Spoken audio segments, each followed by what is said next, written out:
தம்முடைய சத்துருக்களை தாழ்த்தி போட வல்லமையுள்ள கர்த்தருக்கு துதியும் கனமும் உண்டாகட்டும். இந்த நாளுக்கான நல்லறிக்கை சங்கீதம் 68:1. தேவன் எழுந்தருள்வார், அவருடைய சத்துருக்கள் சிதறுண்டு, அவரை பகைக்கிறவர்கள் அவருக்கு முன்பாக ஓடி போவார்கள். நம்முடைய தேவனாகிய கர்த்தர் சர்வ வல்லமை உள்ளவர், நிகரற்ற ஒப்பில்லாத தேவன்.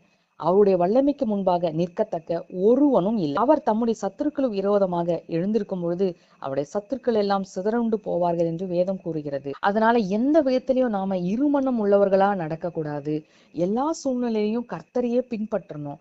யாருக்கும் பயந்தாவது, யாருக்கு கீழ்ப்படிந்தாவது நம்ம கர்த்தரை விட்டு விலகி போகிற காரியங்களை ஈடுபடவே கூடாது. எல்லா சூழ்நிலையும் கர்த்தரை பற்றி கொண்டு அவரையே சார்ந்திருப்பதே நமக்கு அடைக்கலமும் பாதுகாப்பையும் தரக்கூடியதா இருக்கிறது. இதை உணர்ந்தவர்களாய் நம்முடைய வழிகளை கர்த்தருக்கு ஒப்புவித்து அவரையே சார்ந்து கொண்டு இந்த வசனத்தை நல்லறிக்கையாய் செய்யலாம்.